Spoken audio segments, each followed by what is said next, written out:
Welcome my student, स्वागत है आपका हमारे YouTube चैनल पर। देखो आज अपने डिस्कशन करेंगे एक्सरसाइज 1.1 का क्वेश्चन नंबर 1।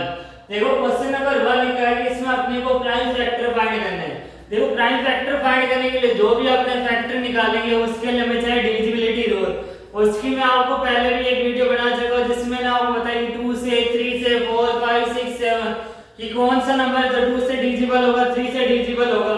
अगर आपने वो वीडियो देख रखी है तभी आप इस क्वेश्चन को सॉल्व कर पाओगे। देखो फर्स्ट नंबर लिखा है 140, हमें इसके फैक्टर निकालने हैं। हमने लिखा है इधर 140, देखो लास्ट डिजिट इसमें क्या आ रहा है, 0 आ रहा है। तो 2 का रूल क्या होता है, जिसके लास्ट में 0 2 4 6 8 आए तो यहाँ कितना हो जाएगा। देखो 2 से डिवाइड करेंगे कितना होगा 70, फिर लास्ट में 0 आ रहा है तो 2 से डिविजिबल है कितना हो जाएगा 35। अब देखो लास्ट में 0 2 4 6 8 नहीं आ रहा है, 2 से डिविजिबल नहीं है। 3 का देखते हैं, 3 + 5 8 8 3 से डिविजिबल नहीं है। 4 की टेबल में नहीं आता, किससे डिविजिबल होगा ये 5 से। अब किससे डिविजिबल होगा 35 5 से, 5 से 1 जा 35। अब देखो 7 क्या है, प्राइम नंबर है। प्राइम नंबर का मतलब क्या होता है, या तो 1 से डिविजिबल होगा या फिर सेल्फ डिविजिबल होगा। तो देखो 7 7 से डिविजिबल आंसर कितना हुआ 1। तो देखो 140 के फैक्टर अपने पास कितना आ गया 2 मल्टीप्लाई 2 मल्टीप्लाई 5 मल्टीप्लाई 7। अब देखो यहाँ 2 2 टाइम्स आ रहा है तो अपने इसको ये लिख सकते हैं 2 का स्क्वायर मल्टीप्लाई 5 मल्टीप्लाई 7। तो ये हो गया 140 का फैक्टर निकालना। सेकंड देखो, सेकंड लिखा 156, लास्ट डिजिट में क्या आ रहा है, देखो 6 आ रहा है, इसका मतलब 2 से डिविजिबल है। 2 7 जा 14 और 8 कितना हुआ 78। लास्ट में फिर 8 आ रहा है तो 2 से डिविजिबल है कितना हुआ 2 3 जा 6 13 9। अब लास्ट में देखो 9 आ गया तो 9 2 से डिविजिबल नहीं है। अब देखो 3 + 9 कितना होता है 12 3 की टेबल में आता है तो ये 3 से डिविजिबल है। 3 से डिवाइड करेंगे कितना आ जाएगा 1 3 13। अब देखो 13 क्या होता है, एक प्राइम नंबर होता है तो प्राइम नंबर सेल्फ डिविजिबल होगा या 1 से डिविजिबल होगा। तो 13 से डिविजिबल होगा, आंसर कितना आ गया 1। तो अब देखो 156 के फैक्टर कितना होगा 2 मल्टीप्लाई 2 मल्टीप्लाई 3 मल्टीप्लाई 13। इसको आपने ये लिख सकते हैं 2 का स्क्वायर मल्टीप्लाई 3 मल्टीप्लाई 13। तो ये हमारा आंसर। अब हमने डिस्कशन करते हैं इसी का थर्ड। देखो कितना लिखा 3825 3825। देखो लास्ट में डिजिट में आ रहा है 5 तो 2 से डिविजिबल नहीं है। 3 के लिए देखो 3 + 8 11 11 + 2 13 13 + 5 कितना हुआ 18। ये 3 से डिविजिबल है। देखो 3 की टेबल में 3 1 टाइम्स 3 2 जा 6 22 3 7 जा 21। अब कितना आया 5।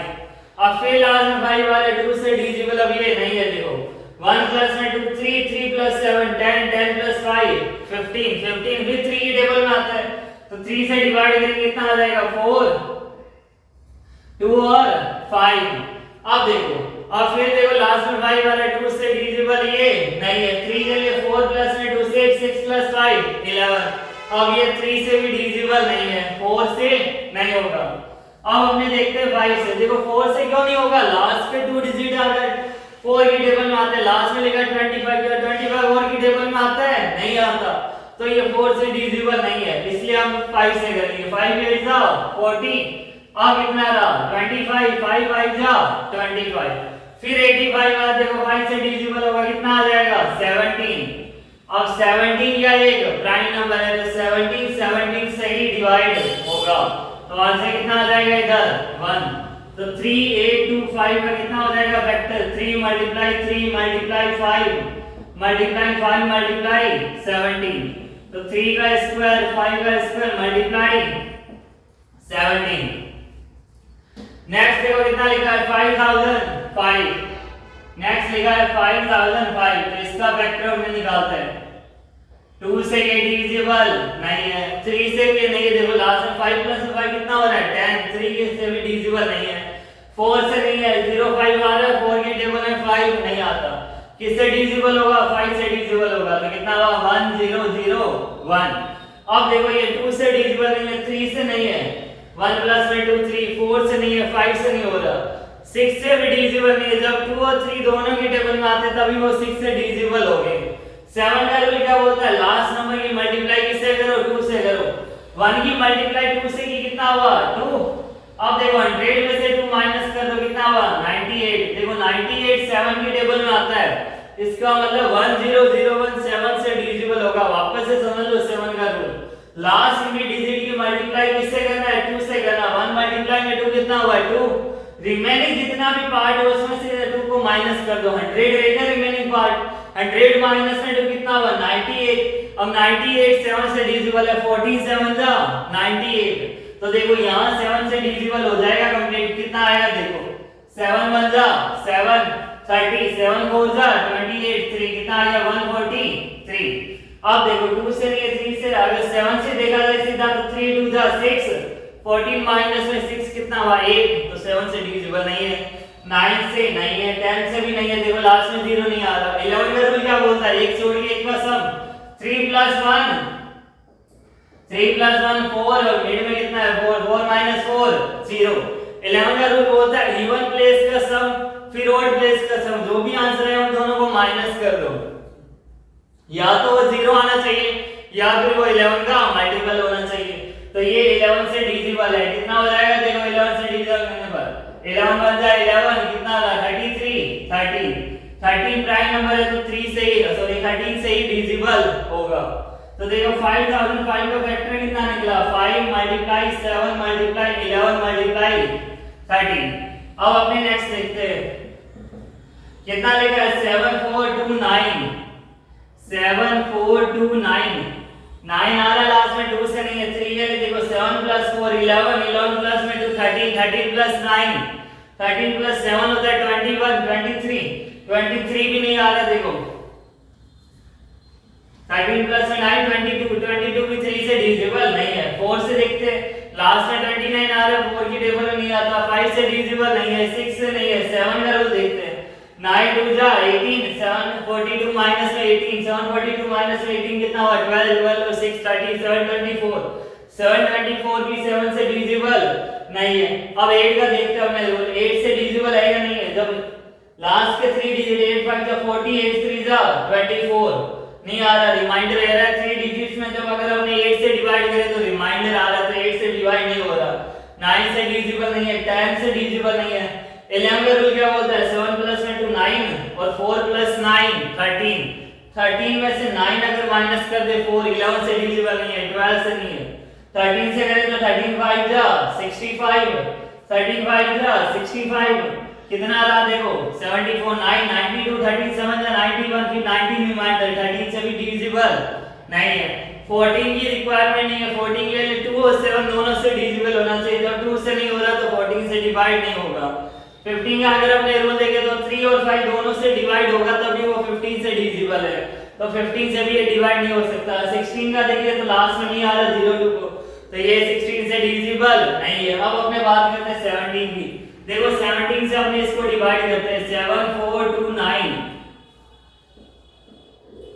कितना रहा 6 7 3 जा 51 कितना रहा 1 1 9 17 7 जा 190। देखो मैं चाहता था आपको सीधी वैल्यू बता सकता था 17, लेकिन आपको ये आंसर रटना नहीं है, समझना है और आपको डिविजिबिलिटी रूल के सारे रूल आपको अप्लाई करना है, तभी आप कर पाओगे। अगर यहाँ डिजिट चेंज हो गया 7429 7437 कर दिया, आप सॉल्व नहीं कर पाओगे जब तक आपको डिविजिबिलिटी रूल पता नहीं। इसलिए 2 3 4 सब रूल आपको अप्लाई सब आपके माइंड में रहने चाहिए, तभी आप इसको सॉल्व कर पाओगे। कितना आ जाएगा देखो 437। अब देखो 430 से हमने यहाँ देखा 17 से वापस हमने ट्राई करेंगे पहले 72 जा 34 कितना रहा 34 और 43 97 97 इमाम 97 भी 17 से डिवाइड नहीं होता 17 5 जा 85। अब देखो 19 से डिवाइड करते हैं 19 से अपने इसको डिवाइड करेंगे कितना आ जाएगा 437 92 जा 38 कितना रहा 57 93 जा 57। तो कितना आ जाएगा इधर देखो 19 से डिवाइड किया 23 प्राइम नंबर है तो 1। देखो इसमें मैंने रूल क्यों नहीं अप्लाई की, क्योंकि अपने यहाँ जब देख चुके हैं कि यहाँ जब ये 17 से पहले कोई डिवाइड नहीं हो रहा तो आगे वाला नंबर भी डिविजिबल नहीं होगा, ये ध्यान में रख लेना। इसलिए हमने 17 के बाद 19 ट्राई किया और 18 इसलिए नहीं किया कि लास्ट डिजिट में देखो 2 3 3 18 किसका मल्टीपल है 9 2 जा 18 ना, तो ये 2 से 9 से डिविजिबल इसलिए हमने 18 नहीं लिखा, सीधा 19 से डिवाइड किया। और फिर 23 क्या एक प्राइम नंबर है तो 23 से डिवाइड होगा। तो अब देखो इसका कितना फैक्टर 7 4 2 9, फैक्टर कितना है इसका 17 मल्टीप्लाई 19 मल्टीप्लाई 23। इनके फैक्टर निकालने के लिए सबसे पहले आपको ये सारे डिविजिबिलिटी रूल पता होने चाहिए कि डिविजिबिलिटी रूल 2 3 4 5 6 7, जब ये सारे पता होंगे तभी हम इनको सॉल्व कर पाओगे। तो स्टूडेंट अगर आपको मेरी वीडियो पसंद आई हो तो please like share and subscribe जरूर कीजिए। Thank you so much, best of luck.